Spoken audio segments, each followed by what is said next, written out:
नमस्कार, प्लस में आपका स्वागत है। मैं हूं आपके साथ राजकृष्ण नगरल। तभी तक की मुख्य हेडलाइंस पर।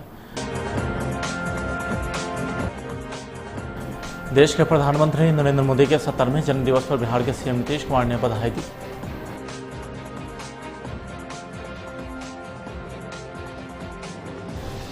पीएम मोदी देंगे कोसी रेल महासेतु सहित रेलवे की 3 बड़ी योजनाओं की सौगात।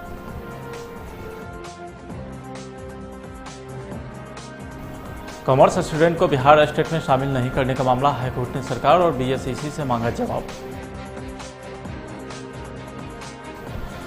और बिहार के सीएम नीतीश कुमार नए बस टर्मिनल और हाईटेक कृषि भवन का करेंगे उद्घाटन।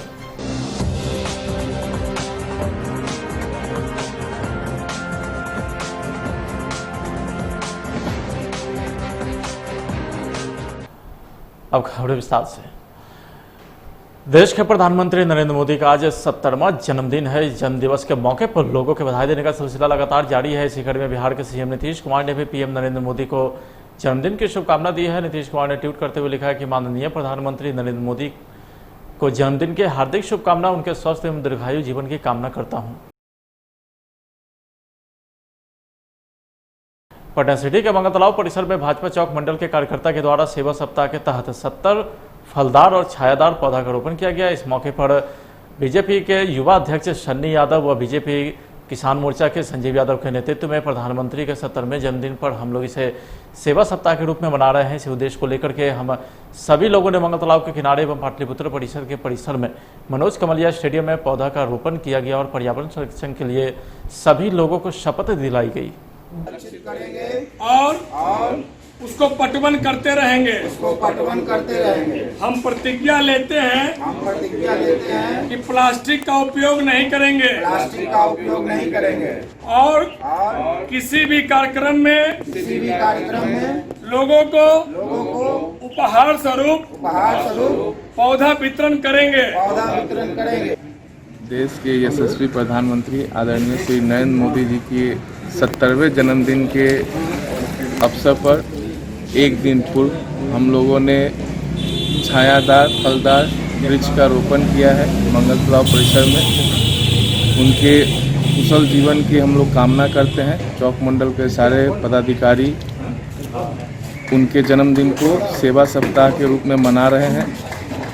आगे भी वो स्वस्थ होकर भारत की रक्षा करें, सेवा करें, यही हम लोग कामना करते हैं। देश के यशस्वी प्रधानमंत्री नरेंद्र मोदी जी का जन्मदिवस के उपलक्ष्य पर मनाए जा रहे सेवा सप्ताह के तहत भाजपा प्रदेश उपाध्यक्ष सरोज जायसवाल एवं महिला मोर्चा भाजपा की सोशल मीडिया प्रमुख सीमा सिंह, शिक्षा प्रकोष्ठ के पटना महानगर प्रवक्ता, लेखक, गीतकार, साहित्यकार विनोद किसले के द्वारा पटना शाही मंगल तालाब के मलिन बस्ती में 14 महिलाओं को अक्षर ज्ञान दी गई।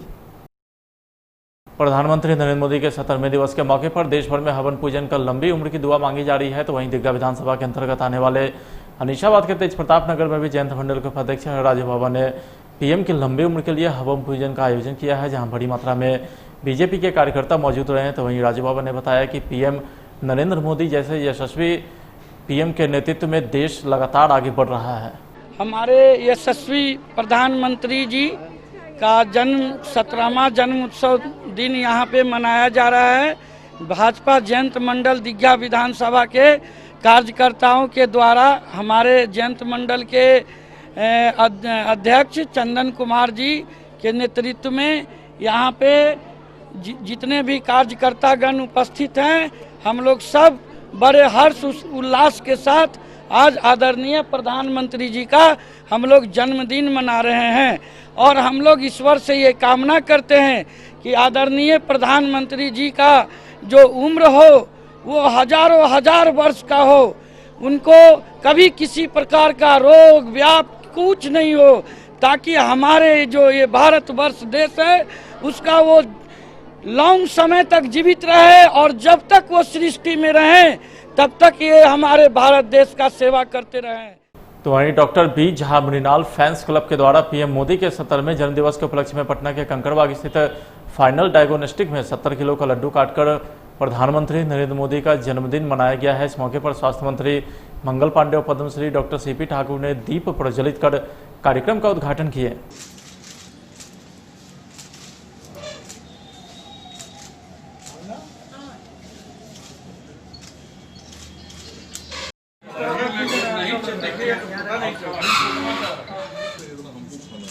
सर आप खिलाइए सर।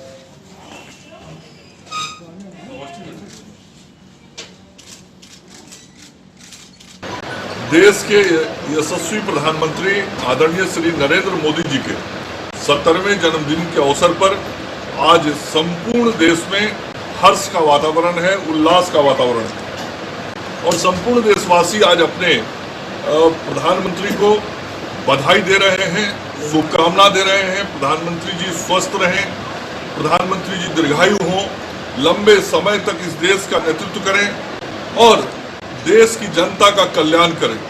और खास करके इस कोरोना के संक्रमण के समय में जिस प्रकार से उन्होंने भारत को बचाया है, जिस प्रकार से भारत का नेतृत्व करते हुए कोरोना के खिलाफ लड़ाई में पूरी दुनिया में भारत की पहचान बनाई है। पूरे देश में आज जो मोदी जी का, हमारे माननीय प्रधानमंत्री जी का जन्मदिन है, एक खुशी की लहर है, उसमें हम लोग भी शामिल हैं और अपने की खुशी की इजहार हम लोग आज 70 किलो का जो लड्डू है उसको बना के, एक लड्डू 70 केजी का है ये, उसको काट के माननीय स्वास्थ्य मंत्री जी के द्वारा, माननीय सीपी ठाकुर जी के द्वारा, ये कर कमलों के द्वारा हम लोग 4 इसको काटते हैं।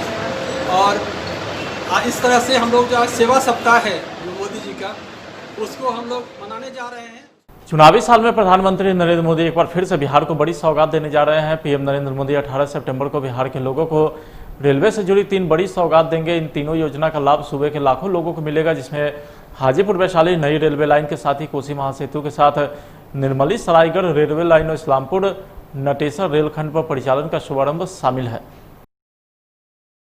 देश के प्रधानमंत्री नरेंद्र मोदी के 70वें जन्मदिवस के मौके पर देश भर में हवन पूजन कर लंबी उम्र की दुआ लगातार मांगी जा रही है। तो वहीं भाजपा नेता और कार्यकर्ता ने पटना सिटी के मेहंदीगंज स्थित दुर्गा मंदिर में हवन पूजन कर प्रधानमंत्री की लंबी उम्र की दुआ मांगी है। तो वहीं भाजपा नेता रूप नारायण महतो ने कहा है कि जिस तरह प्रधानमंत्री मोदी ने देश भर में विकास की लहर दौड़ाई है, तो वहीं अपनी देश की सुरक्षा के खातिर पूरी मजबूती भी प्रदान की, जिसके कारण चाइना को आज पीछे हटने को मजबूर होना पड़ा। देश की सेवा आगे भी करते रहे, हम लोग उनके आभारी हैं।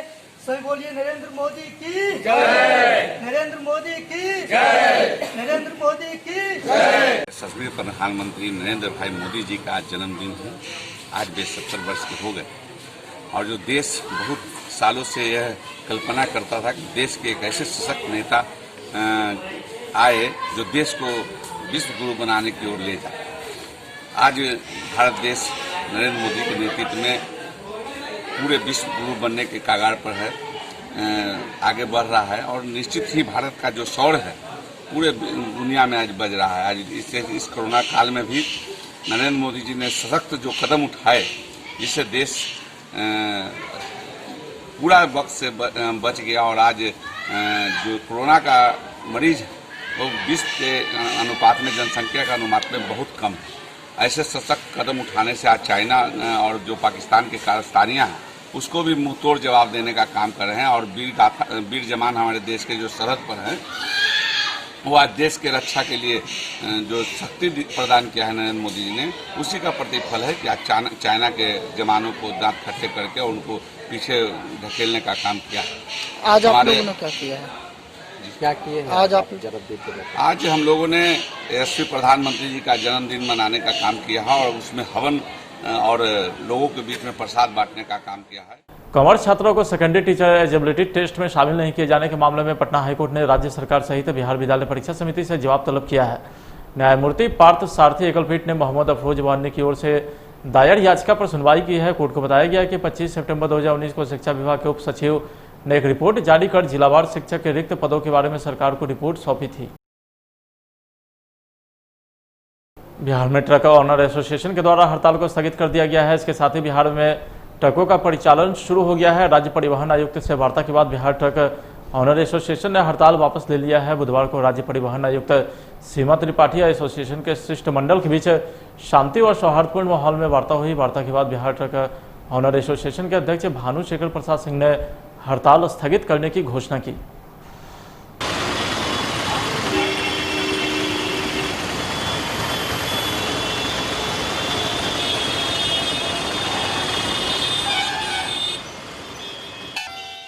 बिहार में होने वाले विधानसभा चुनाव को लेकर एनडीए में लोजपा के तेवर कुछ ठीक नहीं लग रहे हैं। लोजपा ने एक बार फिर से बिहार की 143 विधानसभा सीटों पर दावा ठोका है। एलजेपी के सांसद की बैठक में बिहार संसदीय बोर्ड के प्रस्ताव पर सहमति जताई गई है। बिहार संसदीय बोर्ड की बैठक में 143 विधानसभा सीटों पर चुनाव की तैयारी की बात कही गई है। बॉलीवुड के जाने माने फिल्म मेकर अनुभव सिन्हा ने रवि किशन के बहाने पूरी भोजपुरी फिल्म इंडस्ट्रीज को आड़े हाथों लिया है। तो वहीं भोजपुरी एक्ट्रेस और सिंगर अक्षरा सिंह आग बबूला हो गई। सोशल मीडिया पर भोजपुरी इंडस्ट्रीज में नंगा नाच वाले बयान पर अक्षरा ने उनकी जमकर लताड़ लगाई। रवि किशन और कंगना रनौत का समर्थन करते हुए उन्होंने इंस्टाग्राम पर एक लंबा वीडियो शेयर किया, जिसमें उन्होंने अनुभव सिन्हा से दो टूक कहा है कि आपकी बॉलीवुड इंडस्ट्रीज में भोजपुरी इंडस्ट्रीज से ज्यादा नंगा नाच होता है। इसी बात का ध्यान रखें कि अगर इंडस्ट्री में कुछ सुधारने की कोई कोशिश कर रहा है या उसके लिए मांग कर रहा है तो इसमें गलत क्या है। फिलहाल पूरा विश्व जया जी के बातों का जवाब दे रहा है। हो सकता है उनकी मजबूरी होगी, लेकिन मैं फिलहाल अनुभव सिन्हा जी के बातों का विरोध करने आई हूं, जो उन्होंने भोजपुरी फिल्म इंडस्ट्री के लिए नंगा नाच शब्द का प्रयोग किया, उस बात का जवाब देने आई हूं। अनुभव जी, आपको आपकी हालिया प्रदर्शित फिल्म थप्पड़ को लेकर जानते हैं हम लोग, और काफी ऐसा भी सुना है कि आप महिला सशक्तिकरण को लेकर काम करते हैं या उसके लिए लगे रहते हैं। फिर आपने इस तरीके का शब्द कैसे यूज कर लिया? आप तो अपने मातृभाषा को ही गाली दे रहे हैं। जहां तक मैंने सुना है कि आप बनारस से बिलोंग करते हैं और आपकी जो कंपनी है उसका नाम भी आपने बनारस मीडिया वर्क्स रखा हुआ है। बड़ा गर्व भी होता है कि आप हमारे क्षेत्र से आए एक अनुभवी, एक बड़ा नाम लेकर आज वेल स्टैब्लिश्ड हैं। लेकिन मैं आपको आपकी जानकारी के लिए बता दूं कि गुमनाम भोजपुरी इंडस्ट्री को किसी ने पहचान दिया, दिन रात खटकर खून पसीना बहाकर एक वजूद दिया, तो वो हैं एक छोटे से जगह से आए रवि किशन जी। भोजपुरी सिनेमा ने बिना किसी सरकारी मदद या भोजपुरी क्षेत्रों से आए लोग के बिना किसी मदद के भोजपुरी ने अपनी एक अलग पहचान बनाई है। पूरे बिहार में विश्वकर्मा पूजा की धूम है, तो वहीं पटना के फ्रेजर रोड स्थित जीटीपीएल ऑफिस में भी धूमधाम से विश्वकर्मा पूजा मनाया गया, जहां कंपनी के रीजनल डायरेक्टर अमिताभ सिंह के नेतृत्व में सैकड़ों की संख्या में कर्मी और ऑपरेटर उपस्थित रहे। तो वहीं पूजा के बाद सभी लोगों में प्रसाद का वितरण कर खाना खिलाया गया। भवानी मणिकर्णिका वक्रतुंड महाकाय कोटि सूर्यं समप्रभा निर्विघ्नं कुरु मे देवी सत्लोकमय्यापं भक्तिपं प्रशामि देवाय परमात्मने त्राहि मां घोरनिर्यात दीप ज्योति नमस्ते। कर दीजिए। ओम दीपांति हस्तो प्रचल्यामि हृषिकेशाय देवी सत्लोकमय्यापं भक्तिपं प्रशामि देवाय परमात्मने त्राहि मां घोरनिर्यात दीप ज्योति नमस्ते।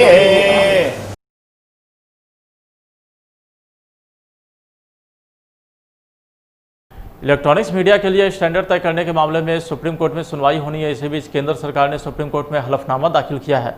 केंद्र सरकार ने कहा है कि सुप्रीम कोर्ट के इलेक्ट्रॉनिक्स मीडिया से पहले डिजिटल मीडिया को देखना चाहिए।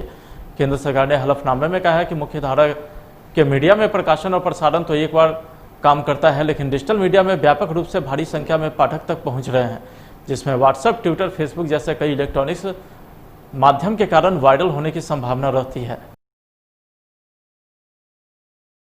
अररिया के उदाहाट में बकरी नदी में नाव पर नदी पार कर रहे मंटू नामक युवक नाव से अनियंत्रित होकर नदी में गिर गया। स्थानीय लोग और गोताखोरों की मदद से काफी खोजबीन की गई, लेकिन लापता युवक को कुछ भी सुराग नहीं मिल सका है। घटना की सूचना पर महलगांव पुलिस और जोकीहाट सीओ घटनास्थल पर पहुंचकर युवक की खोजबीन करने में लगे हैं।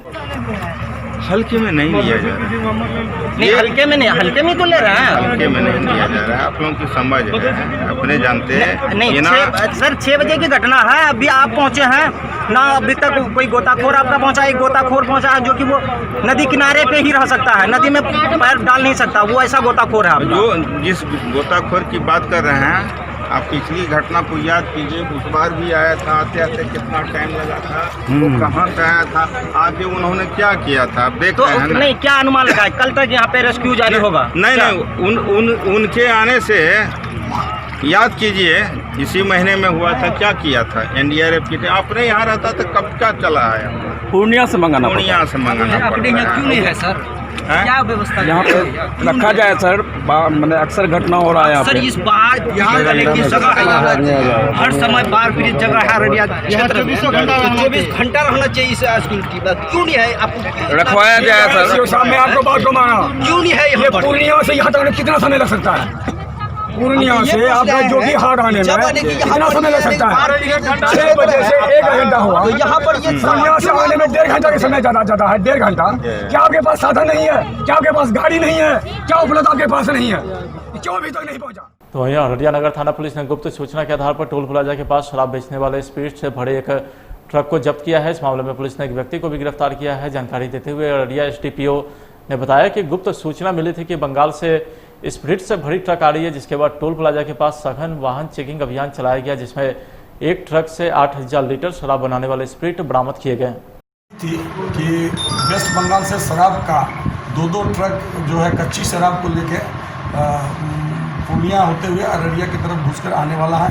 इस सूचना की सत्यापन एवं कार्रवाई हेतु थाना अध्यक्ष टाउन अररिया सुनील कुमार, इसके साथ में सब इंस्पेक्टर जीएस कुमार नाका के रूप में चेकिंग लगाए हुए थे। तो उसमें चेक करने के क्रम में एक ट्रक को यहाँ पकड़ा गया और उसके साथ उस ट्रक का ओनर जो है मालिक सहदेव यादव, उसकी गिरफ्तारी हुई। उसमें 6600 लीटर के करीब जो है देसी स्प्रिट, जो शराब पाउच के रूप में बना सकते हैं, मशीन में बैठा के उसको रॉ मटेरियल है सीधे स्प्रिट, उसको बनाने की शराब के रूप में उपयोग करता। और दूसरा ट्रक भागा, जिसको इस टीम के द्वारा चेज करते हुए नरपतगंज में जाके पकड़ा गया, जो नरपतगंज थाना में करीब 8000 से ऊपर लीटर की जो है ड्रम में कच्चा स्प्रिट बरामद हुआ है। ये शराब जो है मुजफ्फरपुर लेकर ये लोग जाने वाले थे और मुजफ्फरपुर में ये लोग डिलीवरी करने वाले थे। ये कहाँ से आ रहा था सर? ये शराब जो है विधाननगर से पश्चिम बंगाल से एक गोडाउन से ये ट्रक गया था आसाम, और आसाम में कुछ अनलोड करने के बाद इसको बुक किया गया और वहाँ के जो एजेंट है वो एजेंट इसको 70,000 रुपया में भाड़ा पे तय किया था मुजफ्फरपुर पहुँचाने के लिए कि केमिकल है। जब भाड़ा इतना दिया जा रहा है तो स्पष्ट रूप से ये है, ये जो ड्राइवर जो चालक था इसको जानकारी थी कि इसमें ले जाने वाला सामान जो है शराब है, इसलिए कि 70,000 रुपया इसका भाड़ा होता नहीं है ट्रक का, तो इसलिए इसको नॉलेज में था और इसने अपने नाम पर ट्रक सुरेश सिंह से खरीदा है, पहले उसका ड्राइवर था ये। तो इस सारी चीज़ की जांच कर रही है। बहुत बैकवर्ड लिंक में कहाँ से शराब ढुलाया गया था, विधाननगर से वहाँ टीम जा रहा है। अभी एसएचओ के नेतृत्व में इस टीम को भेजा जा रहा है। आईजी साहब का निर्देश हुआ है, राज्य से बाहर जाने का परमिशन भी दिया गया है। और वहाँ पर ये किस गोडाउन से लोड हुआ था, किस व्यक्ति ने लोड करवाया था और कौन इसका एजेंट था, इस हर पहलू पर जाँच करें। कुछ नाम आए हैं, अभी उसको हम लोग अनुसंधान के क्रम में नाम नहीं बता सकते हैं, लेकिन सारी बिंदुओं की जाँच की जा रही है। पूर्वी चंपारण के भारत नेपाल सीमा रक्सौल में तैनात भारतीय कस्टम की टीम ने करोड़ों रुपए के नारकोटिक से 86 किलोग्राम बरामद किया है। यह बरामदगी उस समय हुआ जब कस्टम की टीम सूचना के आधार पर तस्करी कर नेपाल ले जाए जा रहे कपड़ों को बरामद करने गई थी, परंतु इसके साथ भारी मात्रा में मिले नारकोटिक्स ने सबको चौंका दिया है। छापेमारी में कस्टम के साथ सीमा पर तैनात एसएसबी की टीम ने भी अहम भूमिका निभाई है। ऐसा माना जा रहा है कि इतनी भारी मात्रा में नारकोटिक्स का मिलना काफी कुछ दर्शाता है। कस्टम के डिप्टी कमिश्नर आशुतोष कुमार सिंह ने बताया कि इस नारकोटिक्स को देखने से प्रथम दृष्टया ब्राउन शुगर प्रतीत होता है। कि कोई एक इंटेलिजेंस प्राप्त हुआ और उसके इंटेलिजेंस के आधार पर हम लोग उसको प्रोसीड किए, मूव किए।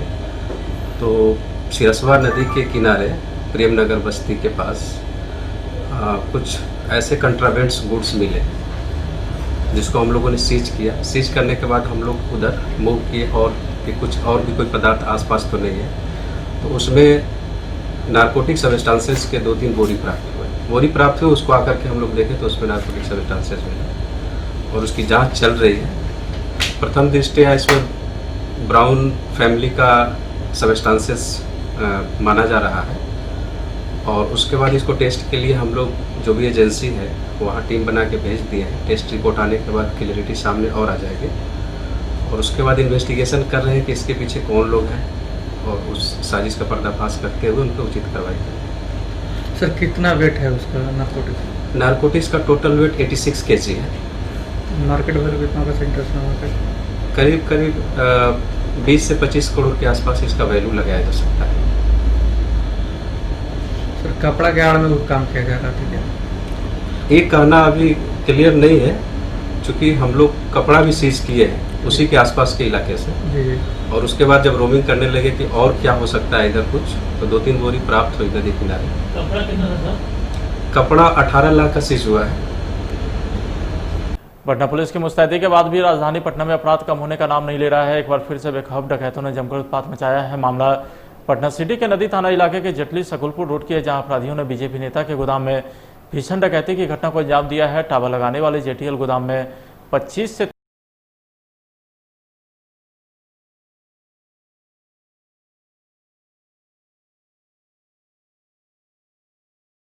फिलहाल आज की खबर में इतना ही। अब देखते रहिए प्लस न्यूज। नमस्कार।